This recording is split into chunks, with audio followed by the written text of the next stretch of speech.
आपने लगातार कई थानों में भी बातचीत की है क्षेत्रवासियों, तो किस तरह का रहा सर, कैसे रहा? आज 1 जुलाई 2024 को भारत में नए कानून लागू हो गए हैं। औपनिवेशिक विचारधारा पे बने हुए पुराने कानून आईपीसी, सीआरपीसी और इंडियन एविडेंस एक्ट का आज पटाक्षेप हो गया है। इस संबंध में जनपद मुजफ्फरनगर में हर थाने पर एक गोष्ठी का आयोजन किया गया है, जिसमें संभ्रांत नागरिकों और पब्लिक के साथ आमने सामने बात की जा रही है और उनको इन कानूनों की जानकारी दी जा रही है। इसके संबंध में मेरे द्वारा स्वयं थाना सिविल लाइन में जाकर पब्लिक से विचार विमर्श किया गया और इसके संबंध में एक छोटा सा व्याख्यान भी दिया गया है। ये जो कानून है ये विक्टिम सेंट्रिक है और इसमें जो अमेंडमेंट्स हैं वो इस प्रकार किए गए हैं कि पीड़ित को ना ही केवल न्याय मिले अपितु उसको समय समय पर भी जो जानकारियां उसको चाहिए वो उसको प्राप्त होती रहें।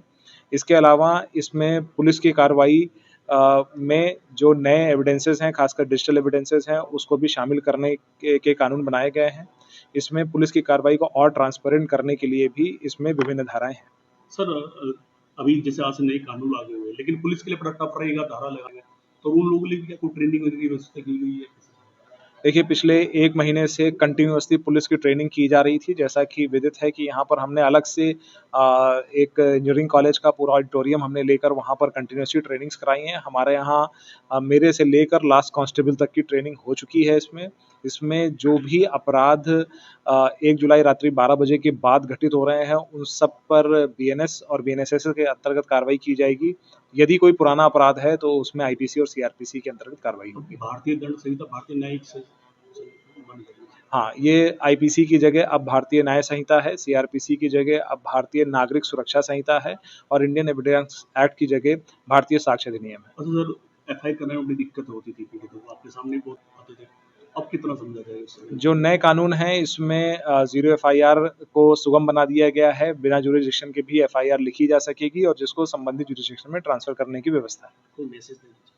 देखिए, इसमें ज़रूरी ये है कि ये एक आमूलचूल परिवर्तन है और ये हम सब की ज़िंदगियों को छुएगा। इसीलिए मेरा अनुरोध है कि एनसीआरबी के द्वारा एक ऐप बनाया गया है, जो तीनों नए कानूनों का संकलन है, वो गूगल प्ले स्टोर और एप्पल स्टोर पर भी उपलब्ध है। उसको डाउनलोड करके उसके बारे में ज़रूर जानकारी कर लें, क्योंकि कभी न कभी और कहीं न कहीं स्थिति में हमें या हमारे परिवार के किसी भी परिवारजन को इसकी ज़रूरत पड़ सकती है। जी, आपको पता होगा आज 1 जुलाई से 3 नए कानून जो लागू हो गए हैं, इसको लेकर डीजीपी सर का एक सर्कुलर था, जिसमें यह कहा गया था कि हर थाने में एक जागरूकता शिविर चलाया जाएगा और संभ्रांत व्यक्तियों को और नागरिकों को बुलाकर उनको नए कानून के बारे में जानकारी दी जाएगी। उसी के उपलक्ष्य में महिला थाने में आज एक कार्यक्रम आयोजित था, जिसमें संभ्रांत व्यक्तियों को एवं अन्य नागरिकों को आमंत्रण दिया गया था।